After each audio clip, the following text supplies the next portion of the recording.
Docteur, allô, moi j'ai des questions, docteur, j'ai des questions.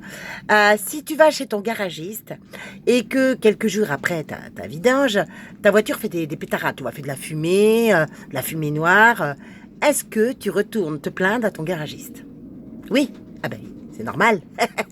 Non, parce que tu comprends, les parents qui font les vaccins, en fait, et qui ont leurs enfants qui tombent malades, eh bien, quand ils retournent voir le docteur qui les a vaccinés, ils sont jetés en dehors du cabinet. On comprend pas. J'ai une autre question. Attends, j'ai une autre question.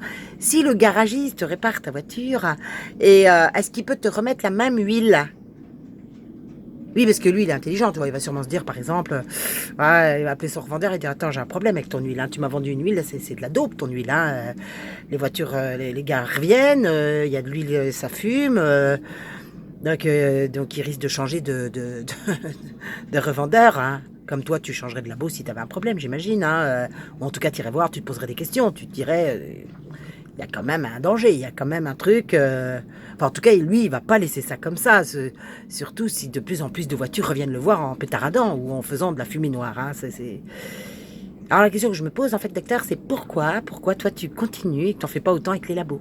C'est une question qu'on est en droit de se poser. Attends, parce que, attends. Si demain, par exemple, tous les mécanos de France reçoivent une prime à chaque fois qu'ils changent la peau d'échappement. Tu vois, ça pourrait... Pas dit que ça soit pas fait d'ailleurs. Donc du coup, quand le mécano va dire, là, faut changer votre peau d'échappement, monsieur. Oui, il a un petit truc qui va pas. Tu vas pas te dire que c'est pas chelou le truc. Tu vas pas te dire ça parce que, en plus, pour changer le pot d'échappement, le gars, il touche une prime. Il a une petite prime. Comme toi, pour faire les vaccins. T'as 5 euros par enfant que tu vaccines à chaque fois. Donc toi, tu vas pas te dire, c'est chelou quand même comme truc. C'est pas très, c'est pas très bon, quoi. Alors tu vas me dire, oui, mais moi, je le fais pour la santé. Le garagiste, il le fait pour ta sécurité. Tu vois, c'est pareil. Non, moi je me demande s'il n'y aurait pas une fraternelle médicale, une petite fraternelle médicale. C'est parce qu'il existe, pareil, une fraternelle parlementaire. T'es au courant de ça? Fraternelle parlementaire. La fraternelle parlementaire, elle s'est composée de francs-maçons élus, de parlementaires de la haute administration nationale. Par exemple, en mars 2013, tu as Christophe André Frassa qui avait voté la loi Taubira en commission.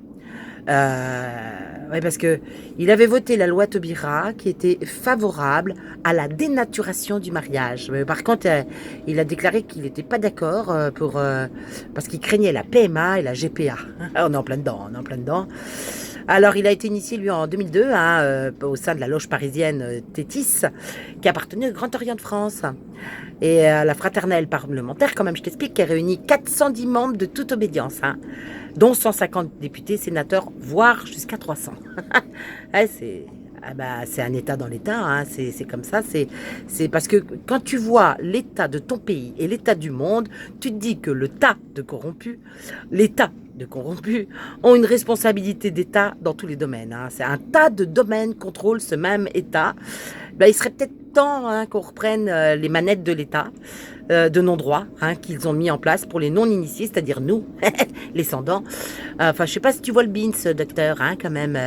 Bon, tu vas me dire initié à quoi? Regarde autour de toi, peut-être. Y a pas un souci. Tu te dis pas qu'il y a 9 millions en dessous du seuil de pauvreté, 11 vaccins qu'on vend quand même, 150 € la boîte, et toi qui es acheté par les labos, parce que à coût de 5 € par vaccin effectué, si c'est pas de la corruption, ça, docteur, faut m'expliquer ce que c'est. Comme dit notre bon François Hollande, je le cite, il dit, si, faut que tu sois au courant, si on croit, comme c'est mon cas, à la République, dans tous les cas, il faut passer par la franc-maçonnerie. Ça t'en dit long quand même sur... Donc, en fait, tu dis que la République, c'est la franc-maçonnerie. Enfin, pour moi, c'est comme ça. Ou alors, tu ne vas plus rien y comprendre. Donc, si je comprends bien, la liberté, égalité, fraternité, c'était pour eux. L'état de droit, c'est pas pour nous. Non. Voilà, là, c'est nettement plus limpide. Alors, j'ai une autre question, docteur. Hein, j'ai quand même une autre question. Voilà. Est-ce que tu connais Pierre Simon? Pierre Simon, il est médecin. C'est un médecin qui était né en 25 à Metz. Il est mort le 11 mai 2008 à Paris. C'est un médecin, un homme politique français aussi. Et il a été le grand maître de la Grande Loge de France de 69 à 75. Hein. D'ailleurs, il est à l'origine d'une tonne de lois de l'avortement. Hein. Ah oui, oui, oui. Et lui, par exemple, il a dit... Écoute bien, je cite Pierre Simon, hein, mettre au monde des enfants non handicapés, c'est cela donner la vie. Un Mongolien entre-t-il dans ce cadre? Bah oui, hein, ils réfléchissent dans les loges, ils expliquent même que toutes les lois que nous avons en France sur ces sujets-là sont d'abord travaillées et mûries en loge. Et c'est lui qui emploie ce terme, hein, c'est lui, hein, c'est un confrère à toi, hein, docteur. Mais ils servent quelle lumière, les gars, là? Parce que même Albert Pike, si tu veux, faut aller voir qui c'est, Albert Pike, il t'explique que la religion maçonnique, c'est une religion luciférienne. Hein. Tu sais qui c'est, toi, Lucifer, docteur? Parce que faudrait que tu saches, Lucifer, c'est Dieu pour lui. Tu comprends? Lucifer, il explique même, dans un discours du 4 juillet 89 aux membres du 32e degré du rite écossais, il dit ceci. Je te cite, Albert, hein, je te cite. Nous tous, initiés de haut grade, devons continuer à vivre dans notre religion, dans la pureté de l'enseignement de Lucifer. Et du coup, Albert, t'as fait quoi avec Lucifer, hein? Et t'as créé le Ku Klux Klan. Paye ta lumière, hein? Paye ta lumière. Ça va durer combien de temps, vos conneries? Parce que, au bout d'un moment, si tu veux, je comprends, hein, je comprends, docteur, qu'avec le pharmacien, tu vendes autant d'antidépresseurs. Comment veux-tu que tes patients aillent bien? C'est pas possible. Non, je te le dis, y a rien qui vaille là-dedans. D'ailleurs, je voulais te demander ton serment d'Hippocrate, ça se passe comment? Parce que quand même, là, il y a un souci. Moi, je te promets, je me pose la question, comment tu fais? À moins que vous ne fassiez plus le serment d'Hippocrate. Alors, parce que le serment d'Hippocrate. Je promets, je jure d'être fidèle aux lois d'honneur, de l'honneur et de probité. Mon premier souci sera de rétablir, de préserver et de promouvoir la santé dans tous ses éléments physiques et mentaux, individuels et sociaux. Ça commence mal, là, docteur, parce que... Ah si, quand même, ça commence mal, parce que la probité, on n'y est pas du tout. Hein, parce que tu sais ce que ça veut dire, probité, quand même. Probité, ça veut dire intégrité. Donc l'intégrité, quand tu vaccines sans te renseigner, sans aller chercher toutes les études vaccinales, il n'y a pas de probité, tu comprends, il n'y en a pas. Je continue, je respecterai toutes les personnes, leur autonomie et leur volonté, sans aucune discrimination selon leur état et leurs convictions. Comment que ça se fait que vous travaillez dans les PMI ou que vous dénonciez les parents qui veulent pas vacciner leurs enfants aux institutions? C'est ça la probité? Ah non, c'est vrai, vous avez oublié. Probité, vous savez pas ce que ça veut dire, c'est ça. J'interviendrai pour les protéger et... s'ils sont affaiblis, vulnérables, menacés dans leur intégrité ou leur dignité, même sous la contrainte, je ne ferai pas usage de mes connaissances contre les lois de l'humanité. Quand tu balances 11 vaccins avec 33 valences chez les nourrissons de 2 mois sous la contrainte de ta ministre, qui porte atteinte à leur intégrité, ou alors est-ce que tu as perdu le sens des mots, hein? T'as perdu le sens des mots.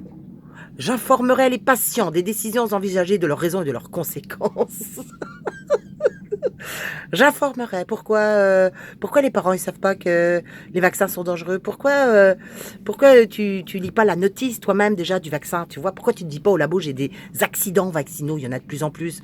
Comment ça se fait que tu réfutes et que tu veuilles pas voir ce qui se passe partout en France et dans le monde? Comment ça se fait que tu lis pas toutes ces nouvelles qui te disent qu'il y a un danger chez les vaccins et que l'Europe d'ailleurs ne veut pas qu'on vaccine? Il y a un problème là-dedans, vous n'avez pas internet les gars? Je ne tromperai jamais leur confiance et n'exploiterai pas le pouvoir hérité des circonstances pour forcer les consciences. Ah ça, Madame Buzyn l'a fait pour toi, hein, t'as pas laissé le choix. Hein. Ah oui, et puis t'as rien dit, docteur. Hein. T'as rien dit du tout, tu t'es tu. Tu, du verbe tuer aussi, du verbe se taire et du verbe tuer. Je donnerai mes soins à l'indigent et à quiconque me les demandera. Je ne me laisserai pas influencer par la soif du gain ou la recherche de la gloire. Comment on en est arrivé aux soins qu'on paye avant une opération avec des dépassements d'honoraires, mais des plus onéreux? Comment on en est arrivé à des PMI qui ont vu les enfants et ensuite se sont arrogés tous les droits sous prétexte de gratuité? C'est pas dû à ton appât du gain, t'es sûr? Alors admis dans l'intimité des personnes, je tairai les secrets qui me seront confiés, c'est pour ça que vous balancez les gens qui vaccinent pas leurs enfants, et je ferai tout pour soulager les souffrances, je ne prolongerai pas abusivement les agonies, et je ne provoquerai jamais la mort délibérément. Pour ça, il faudrait que vous alliez voir les composés des vaccins, ou les composés des médicaments de vos laboratoires qui vous payent de merveilleux voyages. Je préserverai l'indépendance nécessaire à l'accomplissement de ma mission. L'indépendance nécessaire avec la caste médicale qu'on vous connaît. Ah, ça va être compliqué, là, docteur, hein, parce que faire reconnaître une erreur médicale, c'est mission impossible. Ah non, donc la dépendance est morte. Tu n'es plus ton serment, j'espère. J'espère que tu ne l'as pas fait, parce que c'est grave, hein, c'est grave de jurer et de ne pas faire, c'est grave. Je n'entreprendrai rien qui dépasse mes compétences et je les entretiendrai et les perfectionnerai pour assurer au mieux les services qui me seront demandés. J'apporterai mon aide à mes confrères ainsi qu'à leurs familles dans l'adversité. Alors là, s'il y a bien un truc qui est juste, hein, c'est l'entraide entre confrères. Non, parce que là, je les reconnais bien, quoi. C'est même avec les pires erreurs médicales, vues par ton confrère, encore des frères, hein, toujours des frères, eh ben, tu dis jamais rien. Ah non, jamais, jamais. Hein. Pourtant, c'est qui le mieux placé pour agir? Tu veux bien me le dire, docteur? C'est qui? Alors, que les hommes, mes confrères, m'accordent leur estime si je suis fidèle à mes promesses. On n'y arrive plus, nous. Hein. Nous, on n'y arrive plus du tout. Nous on manquera pas, tu vois, docteur, de te dire que là, on sort d'un grand sommeil, un grand sommeil, et que nous aussi, désormais, on voit la lumière de Lucifer. Enfin, sa fausse lumière, évidemment, hein, trop prônée par vous tous, par tous vos confrères et vous et toutes vos castes fraternelles, qui ne servent finalement que vos intérêts, dans le mensonge et la plus grande opacité. Hein, ça dure depuis des lustres, on va dire. Et quand la vraie lumière va vous mettre à jour, alors là, oui. Oui, là, nous pourrons enfin trouver la probité. Et que vous avez tous perdu, hein, pour l'appât du gain. Rien ne se perd, tout se transforme, les gars. Et vous allez voir à quel point. À bientôt, docteur.